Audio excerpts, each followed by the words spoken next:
I just wanted to cover an email. A great number of emails have come about the good character. আপনারা জানেন যে good character requirements এটা change হয়েছে. So what happened is there are many areas in immigration which was covered by the Rehabilitation Offenders Act. তো সিটিজেনশিপের জন্য অনেকেই apply করছেন এবং the great number of emails have come about judgments, about country court judgments, about criminal convictions, and when will they be spent. So that's why I want to cover this, that it is not no longer covered by the Rehabilitation Offenders Act, and doesn't need to be spent as such, although there are periods, similarly there are periods that needs to pass by, and the email to jodi pori, maybe from that perspective it will be best to answer, to go into the details. The email was, thanks for a nice and helpful program. My question is, I apply for British citizenship for my 3 years resident ground base. I have a county court judgment I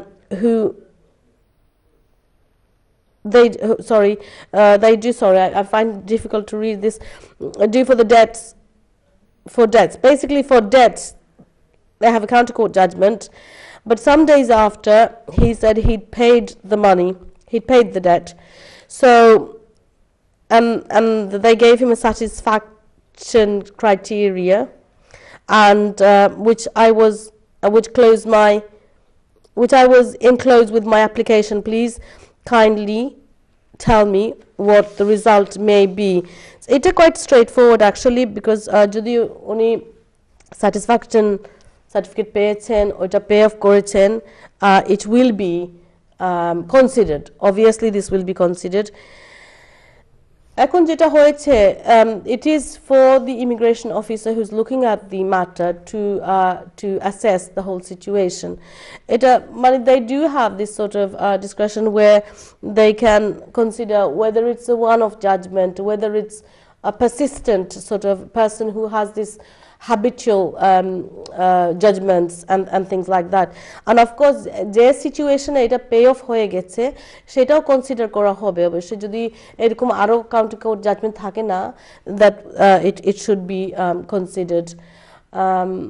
So সেটার জন্য আমি মনে করি না চিন্তা করা দরকার আছে. I think it will be looked at positively. Likewise,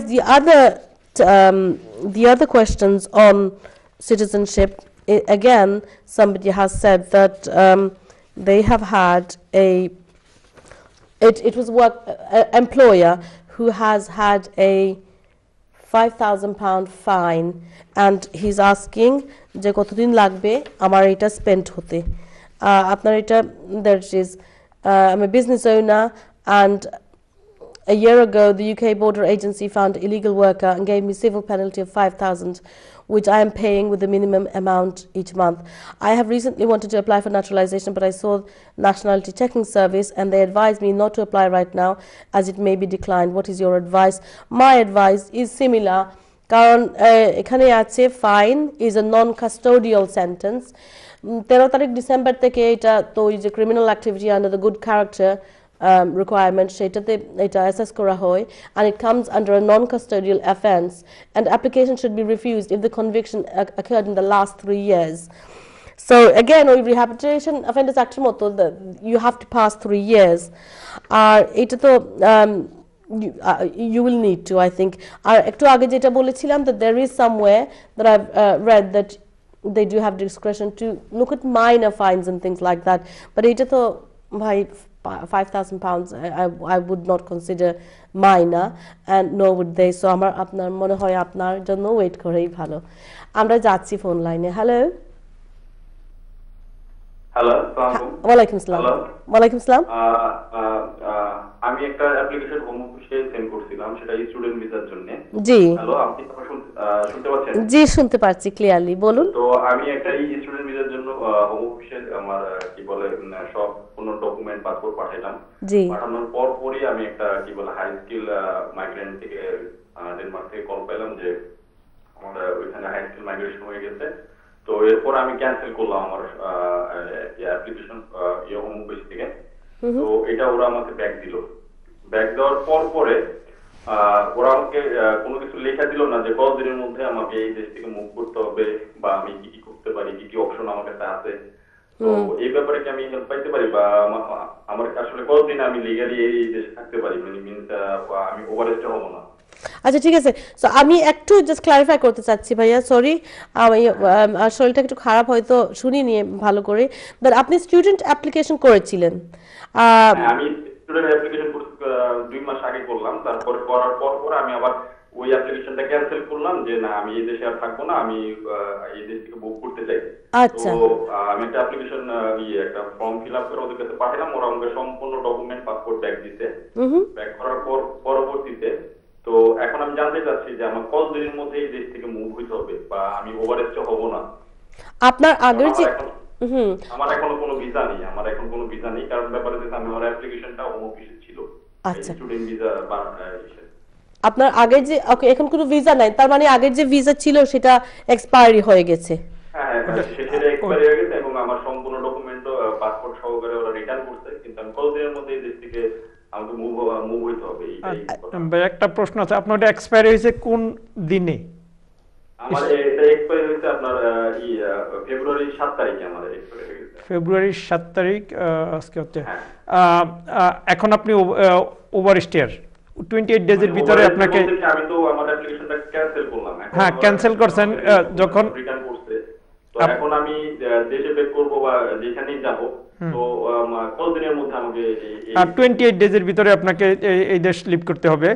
আপনার যেহেতু অলরেডি অ্যাপ্লিকেশনটা উইথড্র করছেন, আপনার যেটা অ্যাপ্লিকেশনটা উইথড্র করার পর আপনার পুরাতন ওইটাতে আপনি ওই লিভে ছিলেন, এন্ড ওই লিভ ফেব্রুয়ারি 28 তারিখে এক্সপায়ার হয়েছে। Within 28 days you need to leave the UK. আমার মনে হয় 20 ডেজের, যখন আমি এটা ক্যান্সেল করলাম তখন থেকে 28 ডেজ নাকি না না না, from February 7th February 28 days আপনার ভিসা যখন, হ্যাঁ হ্যাঁ মানে আমার ভিসা যখন 7th ফেব্রুয়ারি শেষ হইছে তখন থেকে 28 ডেজ অলরেডি, তো আমি মানে ওভারস্টে হয়ে গেছি ক্যান্সেল করার সাথে। হ্যাঁ আপনি ওভারস্টেয়ার হয়ে গেছেন অলরেডি।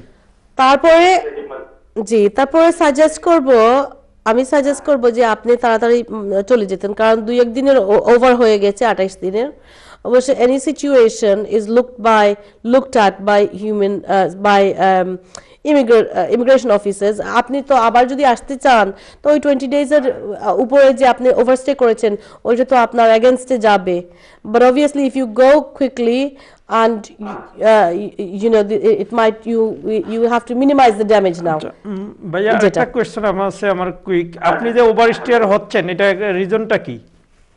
মানে আমার রিজনটা ছিল আমি প্রথমে পিএসডব্লিউ ভিসাতে ছিলাম, এরপর আমি নতুন করে আবার আমার পিএসডব্লিউ ভিসা শেষ হওয়ার আগে আমি আমার স্টুডেন্ট ভিসায় অ্যাপ্লাই করলাম।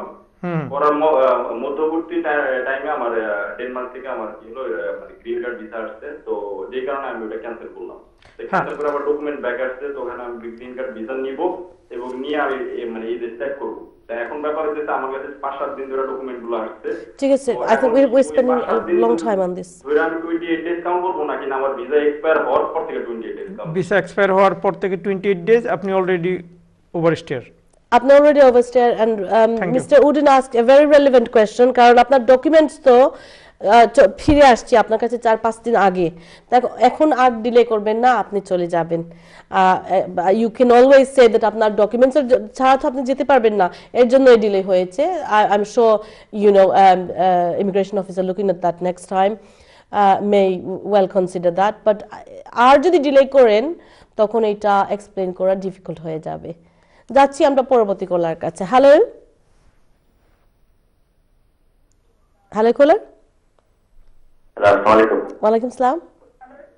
জি আসসালামু আলাইকুম। ওয়ালাইকুম আসসালাম। আমি একটা প্রশ্ন করতেছিলাম আর কি আসলে। জি হ্যালো। জি আমি শুনতাম ফারাম খোকা। আচ্ছা আপনার আমার মনে করো মানে ভাইয়া টিভির ভলিউম মিউট করেন প্লিজ। কি ইনডেফিনিটলি জি ভাই আপনার টিভির ভলিউমটা প্লিজ একটু শুনুন আমারে, আপনার টিভির ভলিউমটা অফ করি লোকা। আচ্ছা ওকে জি এখন খোকা। জি আচ্ছা সরি। এখন আর কি আপনার মানে আমি এখন ব্রিটিশ পাসপোর্টে লেগে আছে কত মাস আমাকে আমার কিটা করা লাগবে? আপনি আইএলআর পাইছেন কবে? আমি 2010 না হয় 2010 এবং আপনি কিন্তু স্পাউস ভিসায় পাইছিলা না না আমি আমার সেলফ ইন্ডিপেন্ডেন্ট ট্রিটমেন্ট পাইছি ওকে আপনি কয় বছর ধরে দেশে আমার 12 ইয়ার্স 12 ইয়ার্স আগে কোন ভিসায় আসলা কিলা পাইছেন আইলার আমি পয়লা আমি দেশে আপনার পড়া লাগে ইসলাম কি এরপরে আমি ওয়ার্ক পারমিট পাইছিলাম তারপরে আমি ইন্ডিপেন্ডেন্ট লিভ ট্রিটমেন্টে লাগে অ্যাপ্লাই করছিলাম কি তো 2 বছর পরে পাইছি ওকে রাইট সো আপনি কি 10 ইয়ার্স রুল অ্যাপ্লাই করছলা না 10 ইয়ার্স রুল না আমি ভিসা মানে ওটা অবস্থা আমি অ্যাপ্লাই করলাম 5 ইয়ার্স পরে আমি যে বলছিলাম কি পার্মানেন্ট রেসিডেন্সি লাগে আচ্ছা ঠিক আছে না আমি কিতা লাগি জিজ্ঞাসা করছি যে you had a valid visa আছিল আপনার আইলার পর আগে আমরা পাইছি আপনার প্রশ্ন আপনি ফোন রাখিতে পারা ইনশাআল্লাহ আপনার উত্তর পাইবা আমরা এখন লইয়া আলোচনা করব এখন মনে আমি মানে ব্রিটিশ পাসপোর্টের লাগে অ্যাপ্লাই করতাম আমার কিতা কি করা লাগবে ব্রিটিশ পাসপোর্টের লাগে ঠিক আছে আপনার ব্রিটিশ পাসপোর্ট পাওয়ার আগে আপনার ন্যাচারালাইজেশন করতে হইব এটা ন্যাচারালাইজেশন আমরা এটা লইয়া আলোচনা করলাম আপনি সবকিছু ইনশাআল্লাহ বুঝতে পারবা আপনি ফোন রাখিয়া হুনুকা প্লিজ থ্যাংক ইউ তো মিস্টার উদ্দিন আপনি তো শুনলেন he got ILR in 2010 so he wants to apply for naturalization and what does he need and how and whether he can apply for naturalization আচ্ছা আমি প্রথম এখন ওনার প্রশ্নটা যে উনি যে আমি এজিউম করে নিচ্ছি যে উনি প্রথম থেকেই 10 বছর কন্টিনিউয়াস উইদাউট